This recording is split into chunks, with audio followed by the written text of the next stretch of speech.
Shalom, and welcome to What the Watchman Sees, a ministry that will sift through all of the social media noise to show you news of importance from the Most High's perspective.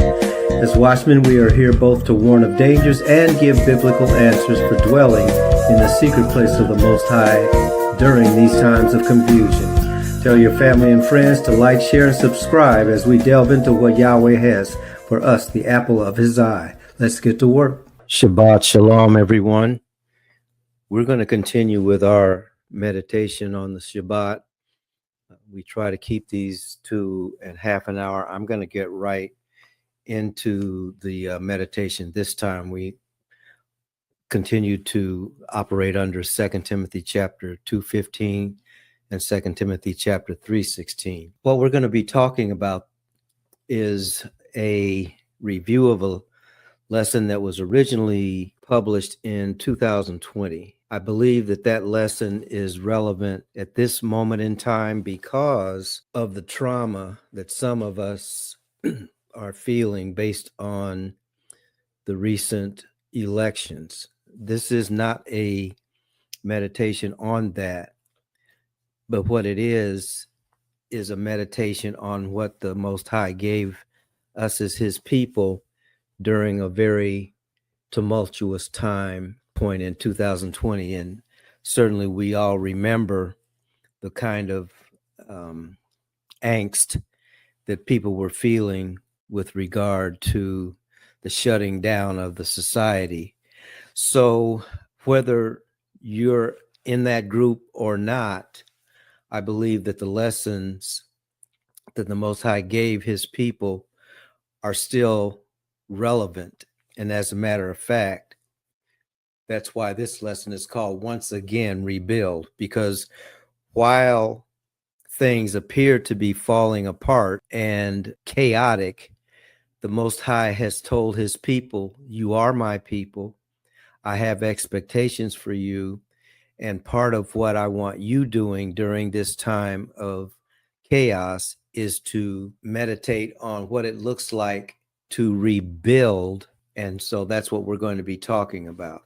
So we'll go ahead and get into the slides that we want to present. The Bible study theme in 2020 was Repair the Breach, Rise Up, and Build the Spiritual House. This is the third iteration of this lesson that the Most High wants us, His people, to hear, because our ears are dull of hearing in a time when we need to be able to hear His voice and we need to be able to see His direction for us. He does not want us to be blind in this hour. So part of what would blind us is that which is going on in the political realm, that which is going on in the streets that are not safe. All of those things, the Most High already has taken care of what He wants us to do with that. And that's what this lesson is about. So let's go ahead with it. When you're going to rebuild something, that means that it was already built. The Most High gave us a foundation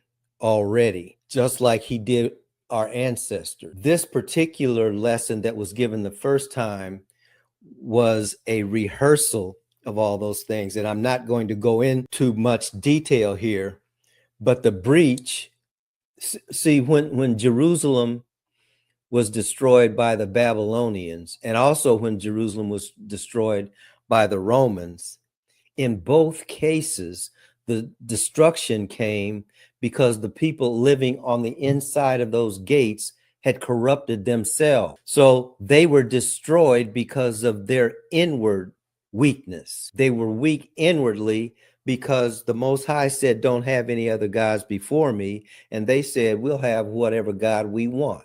And what the God that we want looks like us, thinks like us, acts like us.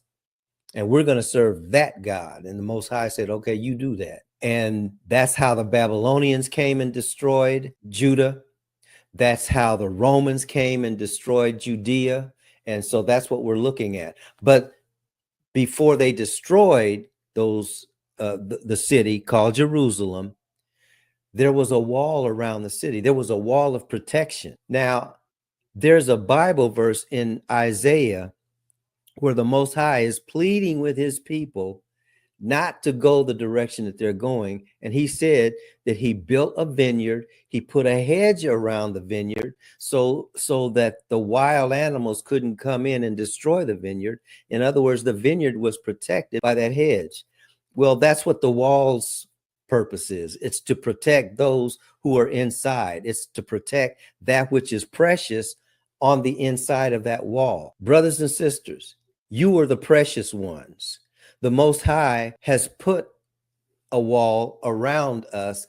We're the ones that allowed the enemy to tear the wall down and to destroy us. Okay. And so whether you're talking about the wall or whether you're talking about the hedge of protection, they both have the same function. And that's what this is talking about. So when the hedge is breached, that's when the wild animals can come in and ravage the vineyard. Okay. So when you look at the definition of a hedge, first of all, it's made of briars and it's made of thorns.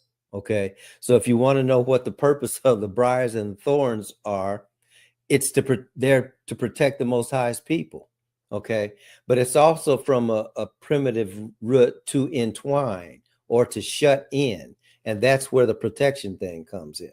Okay. So it's the hedge then that protects the vineyard. Yasharel, we're the vineyard. The vineyard is there to produce the fruit of the Most High. Well, what is the fruit there for? It's, if you remember Genesis, that's what sustains life. That's what refreshes life. We were given the opportunity through our ancestor Adam to eat from the fruit of the trees of the garden. That was how we were to sustain ourselves. Okay. However, by the time of the Babylonian conquering, the hedge of protection that was around them was breached. So then the Father said, okay, I'm going to let your enemies overrun you for a period of time. But at the end of that time, I'm going to bring you back. Now, this was in the Babylonian captivity. Okay. Now, when they came back, though, they had to deal with the fact that their house, their homes, their city being overrun, being destroyed, being burnt to the ground, they had to rebuild it. Well, the first thing that you rebuild is the heart of the city. That was where the worship of the Most High took place. But right as that was happening, they also needed to rebuild the protective wall around the city. And so they got to the point where one would stand next to another. One of the two would be doing the building. The other of the two would be guarding the way of those who were doing the building. In other words, they protected themselves. Okay. And it also gave them the understanding, never work alone. That's the same message for today. And so that's what they began to do. Okay. So, we went into what the hedge is as the protector. I'm not going to go over that, but it's in the book of Ezra. If you want to know where most of this came from. So first you build the altar of sacrifice, which is what we were talking about. Then you gather the building materials. This is when we're rebuilding, because that's the name of this lesson. We relay the foundation where it needs to be relayed. We also acknowledge that we have enemies that don't want to see us succeed, and they will do whatever they can to make sure we don't succeed. But that doesn't change our assignment. So, it talked about what it looked like when those adversaries came against them. The builders identified them as enemies, and that's how they were treated. The same thing is happening to us today. The enemies used whatever was at their means at their disposal to use, including the political process. So all of those things we've been through this before.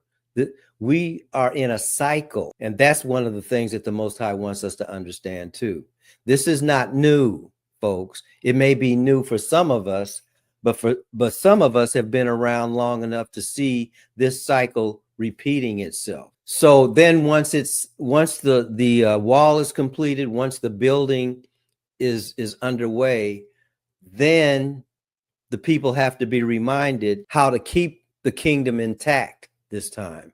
And how do they do that? They got to go right back to all that they had been told before. And we have to do the same thing. This same lesson, it was given in 2020. It was also given in 2022. And that's when we began to see that vision starts in the Tanakh, which is what we call the Old Testament, but it also is fulfilled and in its fullness in what we call the New Testament. So that which is where we are living. So as has always been the case, the Most High's vision grows. It doesn't atrophy, it grows. So it was one way in the Tanakh, and we see it in its fullness. Now we can look back at the Tanakh and draw from the Tanakh, and we can also look at what happened after our Savior had been resurrected and after Jerusalem had been destroyed again, which he told his people was going to happen. But then he told his people, but you're going to be coming back. And that's where we are right now. So that's why we need the entire counsel of God, which got us to where we were last week, because in any kind of society, you have a codified set of expectations, of responsibilities, of accountability. It's called in this society the Constitution. We have a constitution as the Most High's people, and that's what you see here. We worship Yahweh only. We fear him only. All other gods, we acknowledge that there are other gods, but we are not to worship them. We do not bear the name of the Most High in vain. We keep the Shabbat. Well, what is the Shabbat? Why are we talking about these things on the Shabbat? This is the time when we're supposed to step back and reflect on this previous week and project on the week to come. That is the nature of the Shabbat, stopping work, our own work, and allowing the Most High to be able to communicate clearly with us. It requires that we honor our parents. It requires that we do not murder, et cetera, et cetera, et cetera. So we talked about those things the last time. Now, the rest of this Shabbat, we're going to look at where we are in 2024. We have been living in my lifetime, and certainly I'll suggest to you that since for the last, say, 250, 300 years, we as Yah's people have been living in a land that it was not ours, among a people that are not our people, and we have been ill-treated for hundreds of years by this great nation that is the greatest empire perhaps of this millennia. But as it is with all empires, empires rise and empires fall. As Yah's people, we need to know what the state of this empire is, because too many of us are trying to save something that is not supposed to be saved.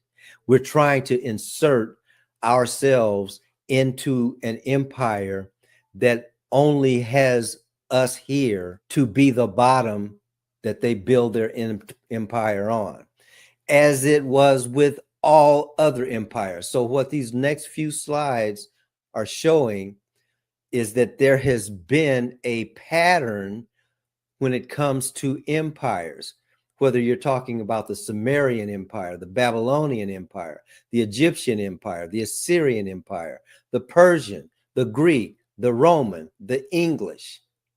All of these empires, remember England's saying, the sun never sets on England. Do you understand what that means? What that's a statement of what we control as the English. No matter where on the planet you went at that time, when the English Empire was at its zenith, there was English influence. They had, what did their influence look like? It was military. In other words, they took stuff from other people. That's how they built their empire. Okay. And now they're no longer the empire. They're an empire on decline. But now the empire that's right after them is the one that we live in. Okay. And it's the same thing. Those actually, they have said the same thing. If you would take the time to read their documents, look at what they plan, they write everything down. They document everything they're going to do, including how they're going to lie. So they have said in their documents, we expect to have absolute control over every land, all of the sea, in the air, and also in space. That is what this empire has projected for itself. But the only problem is this empire has reached its zenith and it's on the way of all other empires. And so if you're trying to join this bandwagon, this is not a good time to jump on that bandwagon, because that wagon is going to burn up. Okay, so what happens with rise? Here are some of the common themes of rising empires. They have geographical advantages. Most of the empires arose in fertile regions that allowed for agricultural surplus, such as the Nile in Egypt, the Tigris or Tigris and Euphrates in Mesopotamia, and the Mediterranean coastline for the Greeks and the Romans. The English are the same way, and the United States of America is the same way. The second one, they have strong leadership. Each empire had strong, centralized leadership that helped unify its territories, enforce laws. The Hammurabi in Babylon, the pharaohs of Egypt, the emperors in Rome, the House, the Senate, the Supreme Court, and the executive branch. In many cases, charismatic leaders often emerged to rally people and foster national pride during periods of expansion, e.g. Cyrus in Persia, Alexander in Greece, but also you have to include the United States of America. The cultural contributions and innovations. Now, this is where having people underneath your thumb or your boot can benefit the overall cultural contribution. All empires contributed significantly to art, science, and philosophy. And again, the Sumerian writing, the Egyptian architecture, Greek philosophy. By the way, all those things came from what we would call Black people, but that's not the lesson that we're giving this time. These contributions often were leveraged to consolidate power and promote a common identity. I don't know how many of you have seen that picture of Louis Armstrong playing his trumpet in front of the pyramids. If you have seen that, do you know why he was over there? He was over there because of the CIA and the State Department.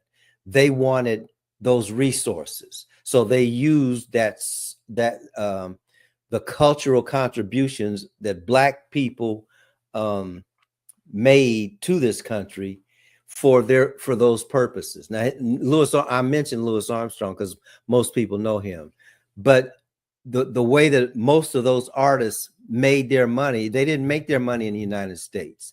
They made their money going over across the waters, practicing their art skills there.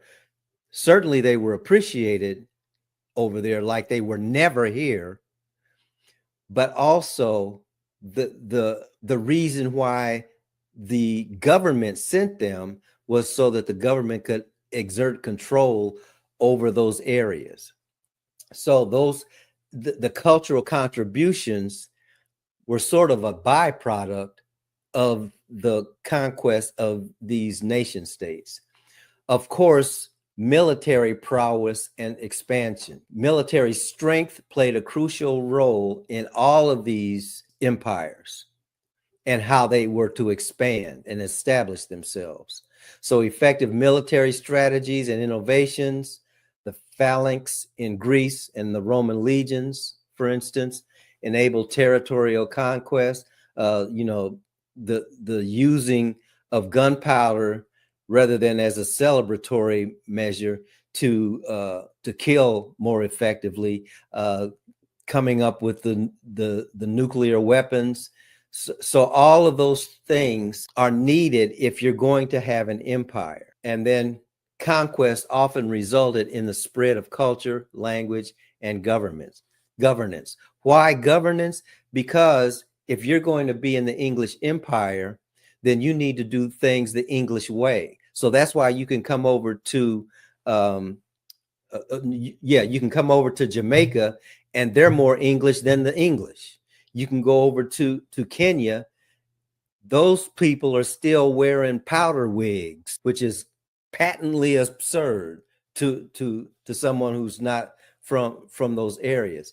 But it makes perfect sense if, as a empire, you want people operating in your image, which is, now that's not written necessarily in this presentation, but in essence, what empires do when they conquer people is they create people after their image and after their likeness. Does that sound familiar? Where do you think they got that from? Okay, empires that rise economically, a mix of trade, agriculture, tribute systems fueled each empire's economy. The control of trade routes and economic resources was vital for maintaining power. That's why you need a strong navy, or if you're going to be going over the land, then you have to have a strong army to protect the resources or to extrapolate the resources. So economic structures are also hallmarks of empires that are on the rise. Economic stability often led to population growth, urban development, and cultural flourishing. All of these empires had huge cities. And then inter-empire relations, often characterized by competition, alliances, and conflicts with neighboring states or rival empires that influence their rise and fall. Of course, in order to have an empire, you have to have control over resources and the land that the resources are on. So invading other people's lands is always a hallmark of empire. Now, eventually, though, this is what happens. Empires or civilizations begin to decline internally and externally. Internal factors such as political corruption, economic troubles, social unrest often played a role in their decline. That happened also in Yasharel. I don't know how many of you knew this, but when the Romans came to destroy Jerusalem, they couldn't destroy it as long as Jerusalem was united. They were able to destroy Jerusalem when the people inside the walls started fighting with each other. Doesn't that sound familiar? Divide and conquer. They were conquered because of their inner division. So if you want to know why our people don't seem to have any unity, you can look right there. Externally, pressures from invasions, colonization, competition from rival states contributed significantly to their downfall. But the primary reason for the downfall is that almost all of these civilizations fell from the inside out, not from the outside in. Once the inside had become unstable, it was easy to overcome them from the outside. So when I was in college, I used to always ask this question: how is it that a continent as large as the continent of Africa could be taken over by a small group of, they were crazy, they were murderous, but how could all those people be completely annihilated or subjugated by a handful of Europeans? The reason that happened is because of the internal things that had fallen apart. So once the internals happens, it's very easy for the external to come in and do what it wants to do. Here is a word of warning to those who live on the African continent.